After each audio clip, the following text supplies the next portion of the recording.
Of course one part was not enough.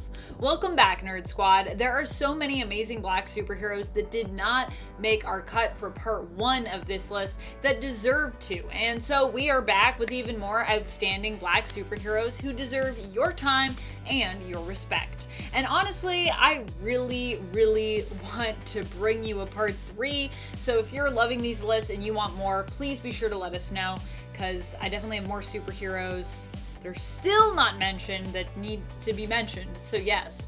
And now join me as we count down the top 10 most powerful black superheroes, part 2. Let's get into it. Number 10, Misty Knight. Especially when you consider Misty Knight doesn't really have supernatural or sci-fi based superpowers to back her up, she's pretty impressive. Misty is a detective who started out working on the NYPD. She ended up losing her arm in an explosion and, due to her heroic efforts, caught the attention of genius billionaire Tony Stark, aka Iron Man, who made her a bionic replacement. But her arm isn't even the most impressive thing about her, not even close. Aside from her mad detective skills, she is also an amazingly skilled fighter. Misty has even studied with some of the best martial artists in the world of Marvel. She is trained with both Iron Fist and Shang-Chi, and is best friends with another extremely skilled fighter and martial artist, Colleen Wing. The two often team up together and have been known as the Daughters of the Dragon. So if you need some Colleen Wing and Misty Knight team-ups in your life, that is a comic you should check out. Number 9, Amanda Waller. Amanda Waller might not be as powerful or as heroic as some of the others listed here, but she definitely does her best to keep the world safe, in her own way. And she's not someone you should underestimate when it comes to her power levels. You've been warned. Amanda Waller is often known as the creator and overall commander of Task Force X, aka the Suicide Squad.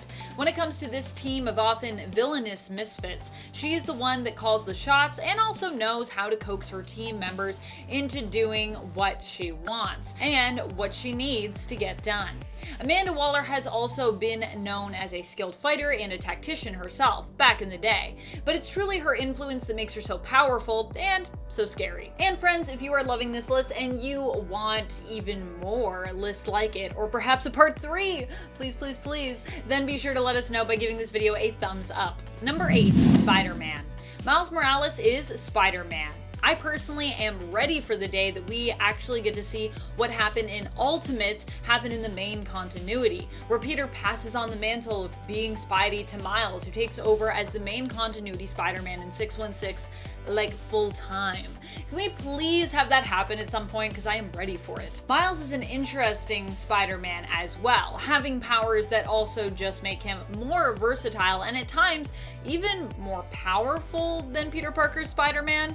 He's less experienced, so he doesn't have the experience, but his powers are pretty crazy. He has camouflage powers that allow him to blend in with his surroundings, becoming basically invisible to those around him. He also has his Venom Blast powers, which are similar to Jessica Drew's, aka Spider-Woman's abilities, allowing him to shock his opponents, and so much more. Number 7, Black Panther. While we may have already talked about T'Challa on part 1 of this list, there was another hero who has also worn this mantle that I think is powerful enough to make our cut here on part 2. That would be none other than the sister of T'Challa, Shuri. Shuri actually wanted a chance at being Black Panther ever since she was little, and even trained with T'Challa to make sure her fighting prowess was where it needed to be, should she ever be called on. Like T'Challa, Shuri is a part of the royal family and the Panther tribe, so she also has many of the skills that her brother possesses. She also is known for her gifted intellect, being at a genius level when it comes to her smarts, like T'Challa. When he ended up in a coma, it was Shuri's turn to prove herself, and for a time in the comics, she was known as not only the Queen of Wakanda, but also their Black Panther as well. Number 6, Static. Static is probably the most popular character to have come out of Milestone Comics, and for good reason. Static is Virgil Hawkins, a teen superhero who is known as one of the Bang Babies. He got his powers during an event called the Big Bang, hence Bang Babies. In issue 1 of the newest revitalized Milestone series, Static Season 1, this event was modernized and turned into a protest as opposed to the original event, which was kind of more of like a gang war. The experimental gas that was used on protesters resulted in many dying and granted powers to those who managed to survive. Virgil is not just a superhero for his powers, though. He's also known for his genius-level intellect. But his powers also are pretty impressive, allowing him to blast people with electroshocks, but he can also absorb energy, use electricity to shield himself and others, and use it to take control of metal or technology. Pretty neat. Those are some versatile powers. Number 5, Cyborg. Cyborg quickly became one of the most important characters in the DC Extended Universe when Zack Snyder's cut of Justice League was released. In terms of the films in that universe, it was there that Cyborg, played by Ray Fisher, was lifted up and established as probably one of the most powerful members of the League in general. When it comes to hacking, programming, and access to the unseen digital spaces online, there is no one better than Cyborg, and this gives him a lot of power. We also see his capabilities touched upon on the smaller screen when it comes to the character, as portrayed by Jovan Wade in the television series Doom Patrol. Honestly, it was seeing all that Cyborg had to deal with and was capable of in Doom Patrol that made me so interested in reading more Cyborg-centric stories in the comics. Vic Stone is just such a powerful and brave hero overall, and for that, he definitely deserves respect. I love Cyborg. I'm sorry I left you off part 1, Cyborg. There's too many amazing heroes. They're all so good. I just want to have a list where I can put like a bunch at number 1, because there's so many of these people that I think deserve the number 1 spot as well. How about a top number 1 list? Top 10 number 1s. Number 4, Green Lantern. John Stewart has some of the strongest willpower of all of the Green Lanterns we've come to know. He has used this willpower to create all sorts of constructs and achieve all sorts of ridiculous but really important accomplishments. At one point, he uses his power to hold all of the Earth together when it threatens to fall apart. And remember when he became responsible for kind of like the death of a solar system? Well, at one point, John attempts to actually redeem himself through recreating said solar system, using only the powers of Green Lantern and his willpower. Creating an entire solar system is pretty nuts. So, yeah. Number 3, Spectrum. Also known as Captain Marvel. In fact, Monica Rambeau was Captain Marvel before Carol was. Monica, in her Captain Marvel persona, would even go on to lead the Avengers for a very brief time. Later, she would give the mantle of Captain Marvel when Mar-Vell's son surfaced and wanted to use it. Monica would go on to take up the mantle of Photon, then Pulsar, before finally settling on Spectrum. Her powers are immensely powerful and allow her to shift into any form of energy.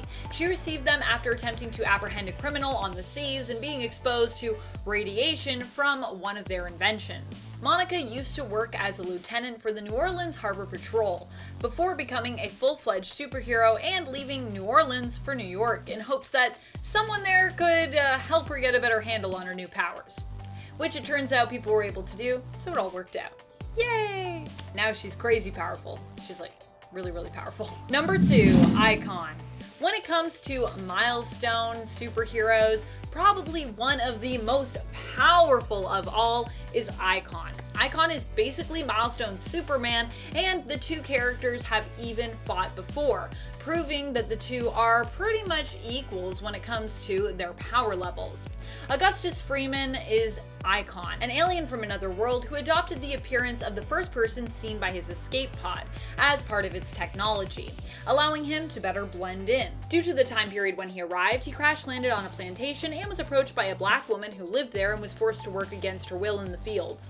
She raised Augustus, and through the years and decades, he would live on reinventing himself every so often and claiming to be the son of the Augustus Freeman who came before him, who was really, of course, just him. Number 1, Nova. Nova is Anwen Bacane, a hero who comes from an alternate reality, the reality of New Xandar, known as Earth 94241. Her mother, Eve, was a member of the Nova Corps, and Anwen would go on to become the hero Nova, following in her mother's footsteps, also becoming a member of the Corps when Eve actually returned, as the ranks were so low and she needed recruits. She ended up proving to be more powerful than you might think, and would even defeat Thanos, who appeared to be working alongside the Nova Corps, but later revealed himself to be a traitor.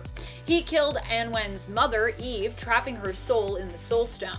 But in the end, Anwen would get him back when she agreed to give him the Reality Stone, but had actually given him the newly created Death Stone. He had affixed the newly received stone to his gauntlet without really knowing, and as such was defeated by it. Nova's powers are all granted to her by equipment, including her Nova suit, or of course Nova Star, and the Infinity Gauntlet, which she wields. So yeah, she might not seem that powerful, and she is an alternate realities superhero who is only in like a few issues, but she does have an Infinity Gauntlet, which is pretty OP, so thought she might be a fun one to let you know about, or remind you about if you knew about her before. Do you want more lists like this? Who are some of your favorite POC superheroes? Which publisher or imprint happens to have some of your all-time favorite superheroes? Milestone, Marvel, DC? Let us know in the comments below. And please, please, please let us know if you want a part 3. I really want to talk about Black Lightning. There's a lot of cool heroes I want to talk about. And speaking of comments as well, it is time to turn to some comments from one of our latest videos, Top 10 Most Powerful Alternate Versions of Thor. Nigerian13 asks, what about the one that gave up his eyes to gain double Odin's power? I think he's called Rune King Thor.